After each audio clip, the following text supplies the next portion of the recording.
be showing you how to make a ribbed infinity scarf using the materials in front of you. So first things first, what you need is 2 skeins of yarn, which is 2 bundles. This one that I have right here is the Lion brand yarns, the Wool Ease Thick and Quick.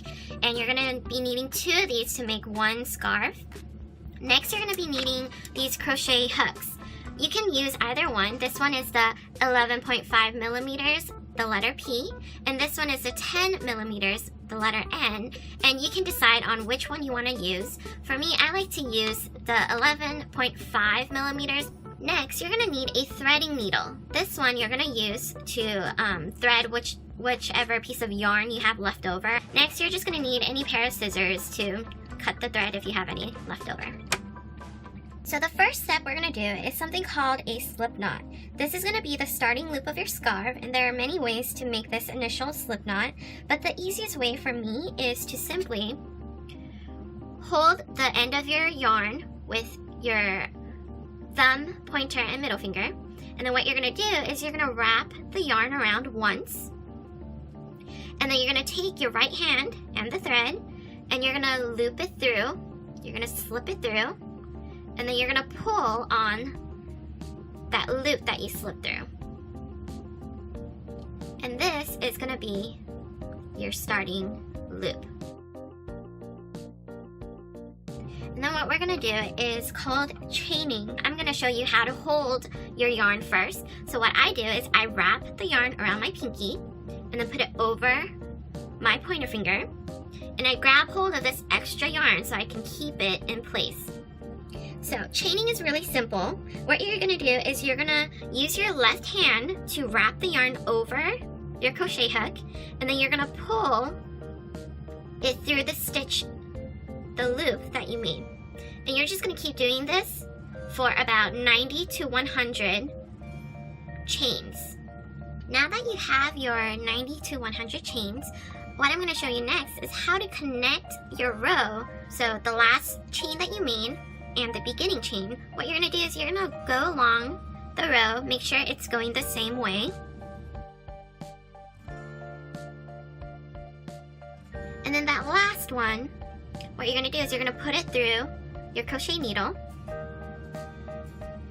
You're going to yarn over once and then pull that through both of those stitches. Now this next step is something called a single stitch. What you're going to do is you're going to skip over the first stitch, and then you're going to go to the next one.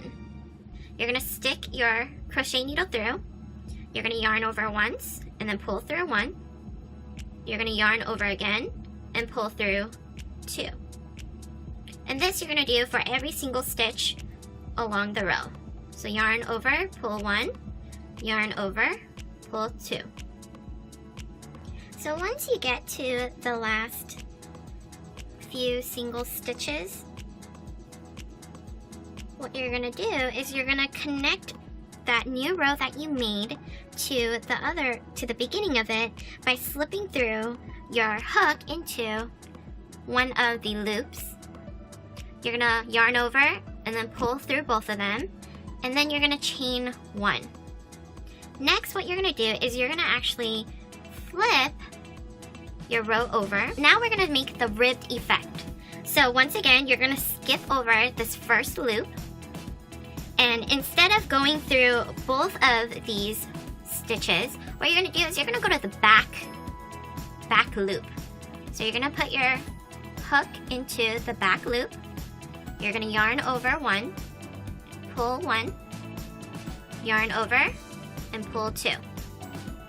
So once again, you're going to go to the back loop, yarn over, pull 1, yarn over, pull 2. And you're just going to keep doing the same thing for this new row all the way to the end. Now once again, when you get to the last stitch in your row, so this is my last stitch, what you're going to do is you're going to find that loop on the side again of your beginning of the row. You're going to put the needle through, yarn over, pull through both those, and then you're going to chain one, and then you're going to flip your row over once again. You have to make sure you flip your row over, because then you'll create this ribbed effect. Once again, you're going to skip over the first stitch, go to the second one, go to the back loop, yarn over, pull one, yarn over, pull two. You're going to keep doing these steps until you get about however width you want for your scarf. I prefer about 5 to 6 inches, but it depends on what you prefer.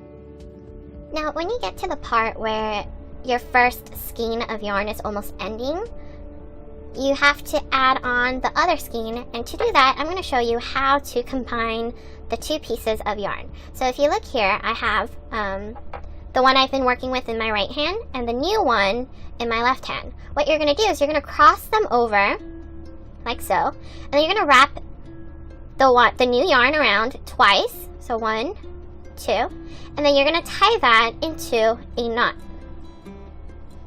You're going to pull it tight so it doesn't come loose, and then you're just going to keep working it into your scarf as if it's one piece of yarn. I'm going to show you, it's just going to be added into your scarf, and with the pieces of yarn that's still sticking out, what you can do is after you're done, you can get your knitting needle and you can weave this into your scarf. Now once you get to your desired width of your scarf, what you're going to do is you're going to close off the end and the starting parts of the row. And then what you're going to do is you're going to pull your needle to make this big loop, and then you're going to put the end piece of the yarn through it, and then you're going to pull on it so that it ties a knot. And then what you're going to do is you're going to take your scissors and you're just going to cut that piece of yarn, and then you just pull on it once again to tighten it up. Okay? Your scarf is all done now, and all you have to do now is to kind of clean it up a bit by putting these loose ends of your yarn through the different holes. So what you're going to do is you're going to take your knitting needle, and then you're going to kind of just weave these pieces of yarn through the scarf like so. You're just going to keep doing that until all of that end piece of yarn is gone.